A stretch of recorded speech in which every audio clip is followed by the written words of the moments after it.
Hello, and thank you for watching today's Corn Belt Regional Forecast. I'm Andrew Pritchard, meteorologist with Nutrien Ag Solutions. Over the next 10 days, we're going to watch some major changes with our temperatures across the Corn Belt. This cold front's already moving across parts of the Canadian prairie, bringing some cold temperatures to the northern plains first, but then eventually, as we head into the weekend, the entire Corn Belt going to be seeing a big dip in those temperatures.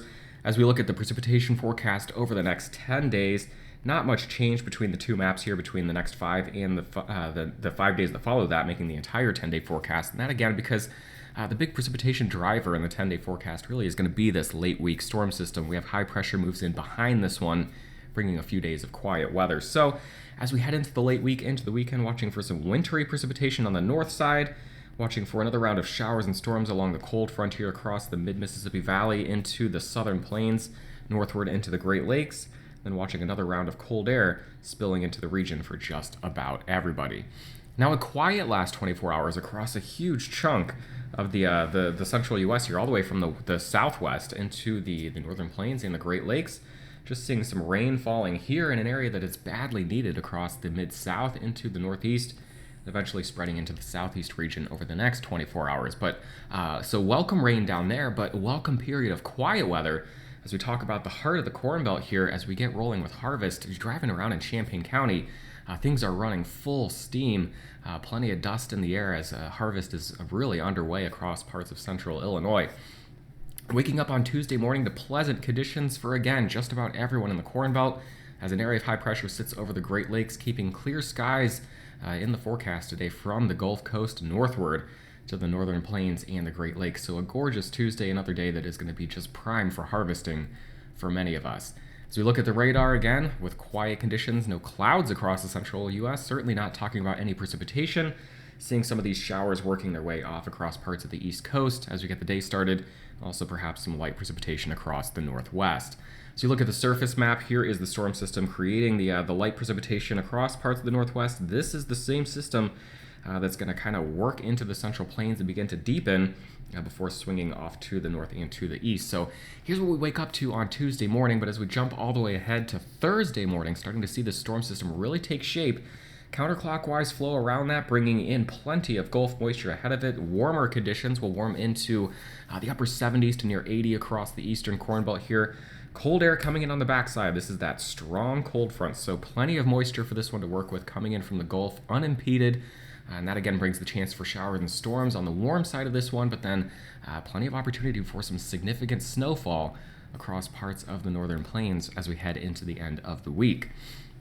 The severe weather forecast, there is a low risk for some strong storms on the warm side of this storm system starting in the southern plains on Thursday or on Wednesday. This would be Tuesday, Wednesday, and then Thursday. That risk going to be along the cold front here, extending off to the south from the area of low pressure in the northern plains, bringing a slight risk of some strong storms to the southern plains into Kansas and Missouri, with a marginal risk extending into southern Iowa. Now here's the temperature animation over the next 5 to 10 days. We'll just go ahead and play this out. The cold front right now making its way through Alberta, but as we head through the next few days, Wednesday, Thursday, Friday, Saturday, Sunday, we see it sweep through. We'll go ahead, we'll jump back, we'll time this out once more just so you can see the arrival of the colder temperatures in your backyard. Heading through the day on Tuesday, waking up on now Wednesday morning, that front starting to move into the northern plains, starting to cross into North Dakota. As we head through the day on Wednesday, it makes slow progress across a portion of the Dakotas. Waking up on Thursday now, this cold front is making its way into, this will be parts of Minnesota, making its way into central Nebraska. As we head through the day on Thursday, it makes progress all the way into parts of the central Corn Belt now, moving through parts of Iowa and Missouri. And then as we head into the day on Friday, we watch that cold front swing through Wisconsin and Illinois down along the Mississippi River. So the cold front along the Mississippi River as we get into midday on Friday. So this is when we'd be watching for showers and storms across this region here. Taking this on into the weekend, then we'll go ahead and we'll move past Friday, waking up on Saturday morning now. This cold front has made its way through the entire Corn Belt. The cold front sitting just about here with those cold temperatures extending into the entire central Corn Belt. So the coldest day that we'll deal with here, we'll talk about when the frost risk is going to be highest here in just a moment. Actually, I'm going to put the brakes on the frost talk because I do have a few maps that will illustrate that. First, I just want to show the abundant moisture, the return flow that we get from the Gulf of Mexico as this storm system begins to wrap up. Here it comes. There you see it. The moisture feeds up and into the area of low pressure. Over the top of that brings the snow to the northern plains and parts of the Canadian prairie. Now we'll talk about the precipitation. We'll go ahead and we'll track this one just as we did the temperatures with the cold front. Again, quiet conditions to get the week started. So good harvest conditions continue into the middle part of the week for many of us here in the Corn Belt. We're getting into Thursday now. We start to see the storm system beginning to develop. The area of low pressure on Thursday evening at about 7 p.m. going to be situated here approximately in western Iowa, maybe into southern Minnesota, as this thing begins to wrap up and lift off to the north and to the east. So snow beginning as we get into late in the night on Wednesday into Thursday morning across the Dakotas and perhaps northern Minnesota, but it does look like this is primarily a Dakotas and maybe western Nebraska storm system, eventually lifting into parts of Manitoba.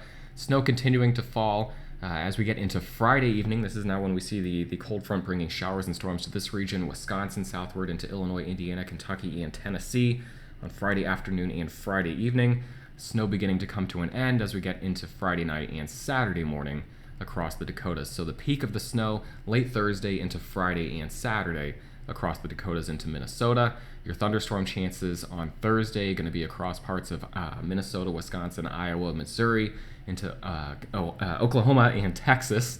And then as we talk about the thunderstorm chances on Friday, primarily talking about parts of Wisconsin, Illinois, Indiana, into Kentucky and Tennessee. This front gets out of here by the time we get into the weekend. Saturday and Sunday will be quiet but chilly across the Corn Belt, but then again, dry conditions, high pressure on the back sides, so the precipitation over the next 10 days really comes from this one storm system.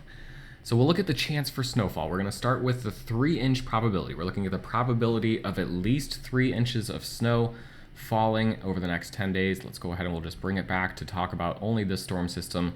And there you see it. This is a northwestern Nebraska into the Dakotas, perhaps far western Minnesota getting in on that, but really you can see the core of that highest probability kind of tracking through this region here. Now we'll jump over here. This gives it a good idea of who's expecting to see accumulated snowfall, is why I start with this one. The folks who have the highest probability of seeing snow accumulate from this storm system going to be where you see the red shading there, those higher 90+% probabilities.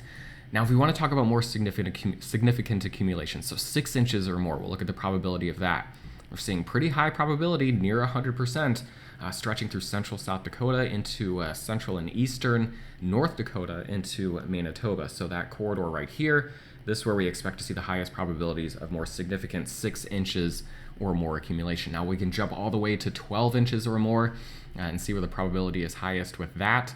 And we see those probabilities stacking up now across, this would be near the North Dakota-Minnesota border into parts of southeastern Manitoba. So that kind of illustrates where we're expecting to see the more significant snow accumulations. And again, this looks like northwestern Nebraska, and then a corridor through central South Dakota into central and eastern North Dakota, and then perhaps kind of along the Minnesota and North Dakota border where we could expect to see 6 to 12, maybe higher than 12 inches, 12 to 18 inches in the corridor you see here in the orange and the red across the Dakota, North Dakota and Minnesota border. The frost probability now, we'll go ahead and we'll just play this out, taking it to about Friday night into Saturday morning is when the cold is going to be about the most widespread. This, of course, near 100%, if not 100% probability of frost across North Dakota, South Dakota, parts of Nebraska. And then we get into significant probabilities here across parts of Minnesota, Iowa, and northern Missouri, perhaps near the Iowa and Illinois border near the Mississippi River. I'm not expecting widespread frost risk across Illinois just yet, but there's possibilities here, certainly enough that some of the low-lying areas could drop near 32 degrees. We'll take a look at the forecast overnight low temperatures again, just to kind of time this out as well. We'll go ahead and pause it. Clearly, this is running too fast to pick out any detail. So we'll go ahead, we'll watch this cold front come in. Here's Tuesday night lows, Wednesday, Thursday, Friday, and now Saturday night. This is when the cold is most widespread across the region here. And we've got the sharp cutoff here. When you see the color scale flipping over to blue in this area, that's where we go below freezing. And so you're seeing right now the forecast models, the National Blended Model, bringing these freezing temperatures into parts of Minnesota, about the western 2/3 of Iowa, into parts of northern Missouri here, and then on into the western half of Kansas. So Again, as we talk about parts of central Missouri, getting into Illinois and northern Illinois, that's where we're seeing forecast for the overnight low temperatures to drop into the mid-30s. Not quite concerned about the first frost in that area just yet, but again, a big area here. This is Friday night into Saturday morning, where we're concerned about temperatures dropping below 32. We'll take this ahead to Saturday night into Sunday morning now. We see the temperatures kind of retreat on the west side, but expand over to the east here across parts of Wisconsin, central Wisconsin, looking at the first frost across parts of these areas as well, and then looking ahead to Sunday night into Monday morning. So there you go. You get kind of the extent of where we're watching for frost at this point. Of course, this could change slightly, but as we talk about central Illinois, central Missouri, getting into Oklahoma, not yet concerned about that first frost. So total liquid accumulated precipitation, we talked about where the snow is going to be heaviest across the Dakotas into northwestern Minnesota. But as we talk about just liquid precipitation, watching for a corridor just something like this, with this one storm system here getting missed for the most part across Nebraska, parts of western Iowa getting missed there. And then the storm system likely not bringing a lot as you head east into eastern Indiana and Ohio, but looking for the opportunity for for showers and storms across this region primarily on Thursday and Friday, and then of course this being the Thursday, Friday into early Saturday snowfall across the northern plains. Finishing up, looking at high temperatures then, we'll watch the front come through once again. Highs in the 70s across a big chunk of the Corn Belt on Tuesday. Same thing on Wednesday, but you're starting to see those cold temperatures make their way in. Thursday, highs in the 20s across the Dakotas. Our storm system is getting underway. We should have snow beginning late in the day on Thursday across those very cold regions. You see the warm air advection on the north side, though, bringing some warmer temperatures into the eastern Corn Belt, seeing things warm back into the mid to upper 70s. As we head into Friday, that front starting to swing across the Mississippi River, and then into Saturday, temperatures only topping out in the 50s, all the way across the eastern Corn Belt here with high temperatures in the 30s, especially where we've got snow on the ground across the northern plains. We'll look at the low temperatures for Friday night into Saturday morning here, once again, just covering the frost topic. You see the sharp cutoff where we go from the green color to the blue. This would be where we're talking about the risk for some overnight temperatures dropping below freezing Friday night into Saturday morning along and west of this line. Looking at the same thing Saturday night into Sunday morning, watching for the chance for frost along and west of this line, with temperatures along and east of that line, likely staying just a few degrees, if not a few more, above freezing. As always, Eric Snodgrass will have our long-range forecast on Wednesday morning. We'll have an in-depth look at the next 1 to 2 weeks in our Thursday morning ag forecast video. And I'll be back to talk about the Corn Belt again on Friday morning. We'll be able to check in live with that storm system, likely bringing some snow to the northern plains and parts of the upper Midwest. Have a great day.